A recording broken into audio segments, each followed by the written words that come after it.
En esta ocasión conversaremos con Francesco Faccinelli. Él es investigador del Centro de Excelencia Jean Monnet sobre la justa transición de los combustibles fósiles, también del Departamento de Ingeniería Civil, Edil y Ambiental de la Universidad de Padova. Bueno, esta entrevista también se realiza en el marco, digamos, del conversatorio Extractivismo Fósil Verde en la Amazonía Ecuatoriana, Geografías de Sacrificio y de la Esperanza.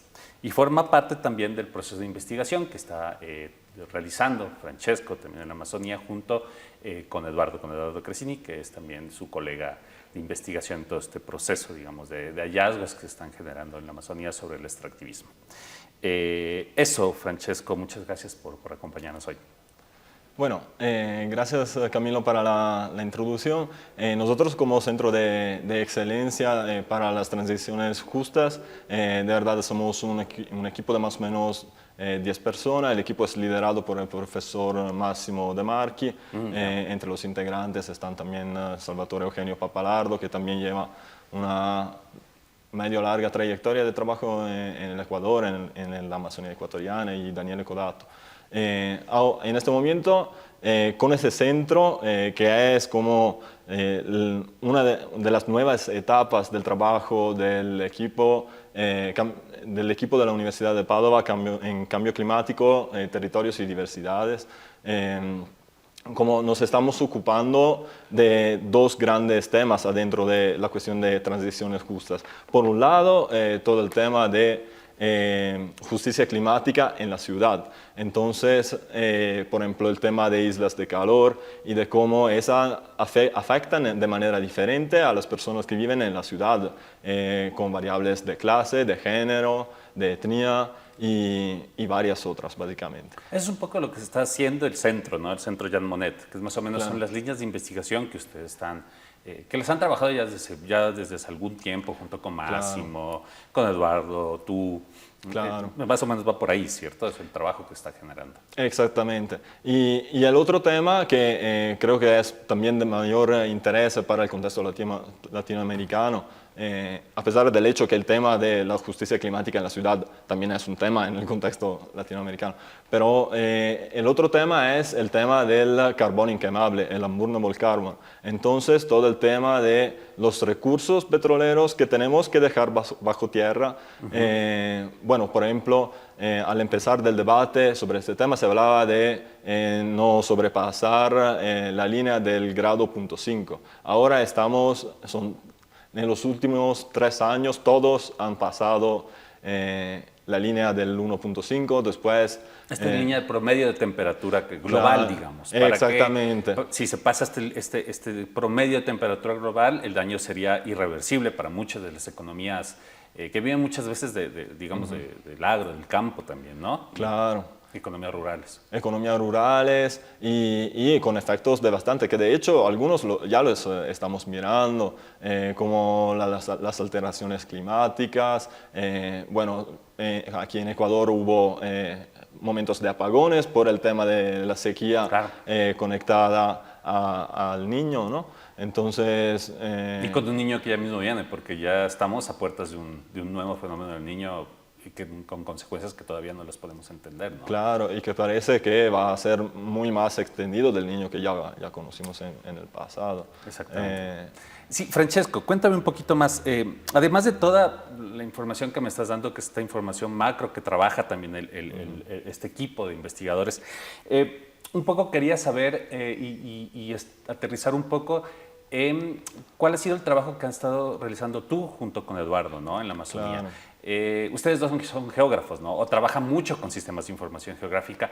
¿Cómo combinan los sistemas de información geográfica, el SIG, el manejo del SIG, con estos procesos comunitarios, estos procesos en los que se realizan estos mapas participativos comunitarios? Cuéntame un poco esa combinación, claro, entre lo técnico también y todo este trabajo colectivo. Sí. Bueno, retomo un poco el discurso porque me parece interesante empezar a hablar de eso a partir del tema del carbono inquemable. O sea, perfecto, algunos recursos tienen que ser dejados bajo tierra si queremos evitar las consecuencias que apenas mencionamos, ¿no? Entonces, vale la pena de comprender qué impactos la extracción petrolera, por ejemplo, está teniendo en los territorios y priorizar en ese proceso. Entonces, esos territorios que tienen altísimos niveles de biodiversidad o ¿cómo se dice? Nacionalidades, son territorios indígenas, o por ejemplo en el caso de Yasuní, también de pueblos en aislamiento voluntario, ¿no? Para comprender esto, nosotros, además de, ¿cómo decir? La escala del grande que tú mencionabas, entonces nosotros le llamamos a un enfoque de píxel, eso lo combinamos con el tema de people, entonces las personas. Entonces ir a ver concretamente cómo esos procesos están creando zonas de sacrificio adentro de las comunidades. Por ejemplo, ahora estamos en el medio de todo un tema conectado a la campaña Apaguen los Mecheros, que ha logrado ganar una acción de protección que ahora pide el cierre de todos los mecheros en la Amazonía ecuatoriana. Y también si ahora hay todo un tema alrededor de cómo se está siendo aplicado. O también otras tipologías de extractivismo que están conectadas con eso, como por ejemplo el aceite de palma y todo el tema de la agroindustria, básicamente, que es llamada por los movimientos y por muchos científicos como una agricultura fósil, porque de hecho está alimentada por los combustibles. Esta agricultura a gran escala, digamos, claro. El monocultivo de palma que está dando muchísimo en la parte norte de la Amazonía también, que históricamente siempre ha estado vinculada a la costa y al norte también, a las regiones del norte de la costa, pero que ahora también ha tenido ya, digamos, ya hace algún tiempo, hace unos 15 años, un poco más, un auge muy fuerte en Sucumbíos y en Orellana, ¿no? Sí, sí. De hecho, la investigación de mi colega Eduardo Crescini muestra que entre 2019 y 2024 hubo un crecimiento del 23% de las áreas con cultivo de palma en la Amazonía. Entonces, es un buen crecimiento, ¿no? Y esto está hecho por estimas satelitales que por nuestra experiencia, y me conecto también al tema de prima, porque a veces ¿cómo decir? En ese grupo de científicos que trabajas mucho en tema geográfico con un enfoque muy técnico, a veces después falta la parte de campo, ¿no? Exacto. Entonces, comprender que a veces el satélite ve algo, pero no ve todo. Y además no ve los impactos que están en las comunidades. Eso lo miramos muy bien con el tema de los mecheros, por ejemplo. Cuando hicimos nuestra primera investigación en 2019, el satélite, como la versión, había dos tipos de datos, el más, decimos, grueso, mostraba unos 60 mecheros en la Amazonía y lo más detallado unos 150, ponemos. El MAE decía 180. Nosotros encontramos, trabajando junto a la Unión de Afectados para Texaco, la Fundación Alejandro Lavaca y otras organizaciones de la campaña, más de 295 sitios con mecheros. Con mecheros que estaban funcionando en ese instante. Estaban funcionando en ese momento. Entonces estamos hablando de una escala totalmente diferente. Claro. Y también una variedad de fenómenos, como por ejemplo el venteo de gas. El venteo de gas es muy difícil que detectar, especialmente si no es, ¿cómo decir?, de grandes cantidades. Es muy difícil que detectar por el satélite. Cuéntame un poco sobre eso. ¿Qué es el venteo de gas? Ah, claro. Bueno, empezamos por lo mechero petrolero, que en inglés se dice gas flaring. Entonces, cuando el crudo viene extracto, claramente no sale solo. Así como hay agua de formación que es extracta con el crudo, hay también gases. Esos gases, que por la mayoría es metano, lo que todos nosotros utilizamos para cocinar todos los días, es que es perfectamente aprovechable. El tema, ¿cuál es? Que en muchos casos ese gas no es económicamente considerado profitable. Y entonces, ¿qué pasa? Que básicamente viene tratado como un desecho y viene quemado en el lugar a donde viene extracto. Sube. Claro.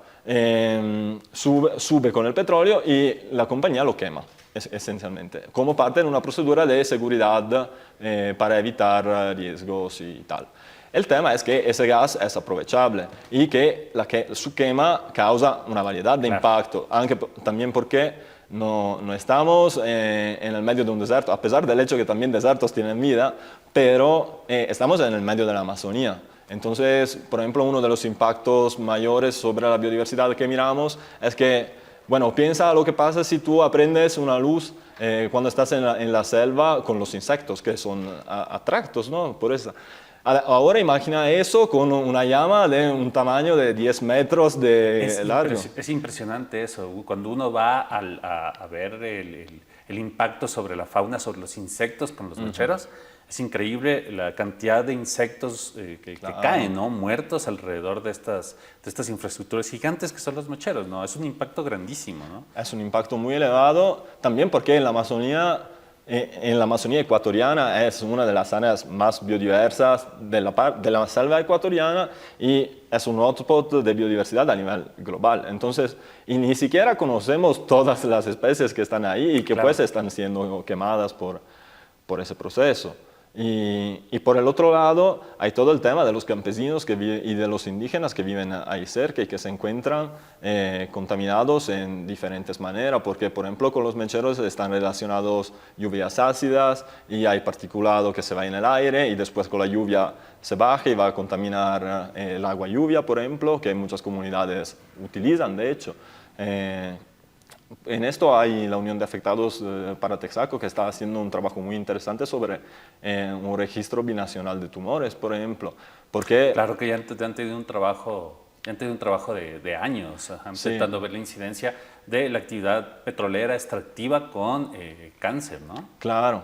Y eso se relaciona también con el tema de lo que fue la sentencia que fue emitida en 2021 por el Tribunal de Sucumbíos, por la Corte de Sucumbíos, que precisamente declara que se tienen que apagar todos los mecheros entre el 2030. Pero estableció también un plazo de 18 meses para los que están cerca de los centros poblados, porque la acción de protección que fue levantada para las 9 niñas apoyadas por la campaña, precisamente se centraba en ese tema de vulneración del derecho a la salud de las comunidades. Y lo que me parece interesante es cómo, de hecho, muchos de esos mecheros, estoy pensando por ejemplo en Gioia de los Sasha o en Lago Agrio mismo, están adentro de la ciudad. Entonces tiene una capacidad de afectar a una cantidad de personas que es extremadamente elevada. Nosotros publicamos un artículo en 2023 intentando precisamente que aclarar un poco todas estas cuestiones, porque, bueno, que es cerca y que es un centro poblado, pues hay muchas definiciones, no son muy claras. Y utilizando diferentes métricas de impacto de literatura y mirando simplemente a las 4 ciudades principales que están en la Amazonía Norte, decimos entonces Puerto Francisco de Orellana, Lago Agrio, Gioia de los Sasha y Xuxufindi, utilizando diferentes métricas de impacto para hacer escenarios de riesgo diferentes, miramos que hay entre las 13.000 y las 100.000 personas que podrían ser afectadas para los mecheros. Y utilizando los datos sobre los poblados, miramos que hay algunos poblados que en el escenario de medio riesgo, entonces en un radio de 5 kilómetros tienen hasta 18 mecheros en su radio de acción. Muchísimo. Es muchísimo. Y también nos pide de pensar de manera diferente, porque no es solo un tema de cuánto cercano está el mechero que tú tienes más cerquita de ti, sino es un tema de un efecto cumulativo. Exactamente, porque muchas veces se ven los efectos directos, pero no los indirectos de todos estos pasivos ambientales que hay en la Amazonía vinculados al extractivismo. Francesco, hemos hablado muchísimo de los impactos, digamos, pero también intentemos hablar un poco de las alternativas y ustedes un poco cómo han visualizado las alternativas en la Amazonía en el contexto de su investigación, cómo han visualizado estas alternativas vinculadas a las transiciones ecosociales, a la agroecología. Profundicemos un poco sobre eso, ¿cómo lo han visto? Bueno, no es fácil ahora, ¿cómo decir? Bueno, en mi tesis de doctorado, una de las preguntas que me, ¿cómo decir? Que mueven esa investigación es precisamente comprender qué rol pueda tener la agroecología en una transición más allá de los combustibles fósiles. Y de verdad no es fácil dar una respuesta clara, porque, bueno, por cierto, hay como una matriz de agroecologías existente y que se están desarrollando. Hay las agroecologías indígenas ancestrales que todavía siguen y hay trabajos muy hermosos, creo, en varias comunidades, tanto a nivel de la comunidad de verdad, en el mantenimiento de la cultura, en la valorización de la cultura, en la combinación entre agroecología y turismo comunitario, por ejemplo, pero también a nivel de como un poco más alto. Estoy pensando, por ejemplo, al plan bioregional de las cuencas sagradas, que junta a 20 organizaciones indígenas entre Ecuador y Perú, y ellos tienen enfoques de soberanía alimentaria, tienen enfoques de agroforestería sustentable, de agroecología. Entonces, hay una matriz indígena sobre ese tema. Hay también una matriz que involucra también a otras entidades, por ejemplo, los campesinos, las organizaciones ambientalistas. Por ejemplo, Acción Ecológica ha creado una ruta de la esperanza amazónica que combina a varias organizaciones virtuosas. Y eso, como son todas cosas positivas que quizás a veces falta un poco de interconexión entre ellas, pero sí que está existiendo eso. El tema es, que para mí es crítico, es que por el otro lado, el hecho de seguir con el extractivismo afecta a esos tentativos de desarrollar economías alternativas. Por ejemplo, en nuestro trabajo de campo, bueno, yo, por ejemplo, en 2022 entrevisté a unos agricultores de la APROCEL, Asociación de Productores Orgánicos de Cacao y Café, que se encuentra en la parte norte del cantón de Escumbíos, cerca del Putumayo, básicamente, a donde en ese periodo se estaban concesionando y ahora ha empezado la extracción en dos bloques, que son los 50 y 51, y son concesionados por Gran Terra Energy. Y esos agricultores apenas habían acabado de hacer todo un proceso para obtener certificación internacional de comercio orgánico. Yeah. Y estamos hablando de unos 150 agricultores que han hecho un esfuerzo muy fuerte, muy grande para transitar hacia un modelo diferente de agricultura, y que al acabar de ese proceso se encuentran con la explotación petrolera que llega y que le pone en peligro su certificación. Ajá. Que para ellos significa muchas cosas, significa capacidad de vender a un precio que le permite de pagar justo a los trabajadores, y de tener una suerte de tranquilidad en seguir con el trabajo que están haciendo, ¿no? Perfecto. Y entonces les afecta. También miramos a comunidades indígenas que estaban intentando desarrollar turismo comunitario con también componentes agroecológicas, que pero se encontraban, estoy pensando por ejemplo en la Vía Pin, en la comunidad tobeta, que pero tienen sus sitios mejores que están cerca del campo petrolero. Entonces es muy difícil como llevar a un turista y cuando lo llevas a la piscina donde se tiene que bañar, apenas pasaste por un campo petrolero, claro, ¿no? O hasta, como decir, dinámicas más duras. Por ejemplo, estuvimos en contacto con una persona que estaba desarrollando turismo comunitario en Dureno, y lo que pasó, ahora no me recuerdo bien las fechas, pero me parece que entre 2022 y 2023 ellos tuvieron un debate muy fuerte adentro de la comunidad para ver el tema de la penetración, de hacer entrar la petrolera a su territorio, y en ese contexto su líder, que era también una figura muy importante de la CONAIE, Eduardo Mendúa, fue asesinado. Claro, tienes todo este tipo como de variables que son problemáticas, digamos, que están de alguna u otra forma relacionadas con esta gestión que se ha dado siempre de forma histórica, vinculada y relacionada con el extractivismo, ¿no? Con el apropiamiento como de la administración territorial por parte de las petroleras o del Estado, que siempre ha sido complicado en la Amazonía y que genera esto. Pero al mismo tiempo también me hablas como de estas articulaciones que son importantísimas y un poco como de esta necesidad de organizarse en los territorios, ¿no? Para hacerle frente a lo que está ocurriendo, que también me parece que es importante.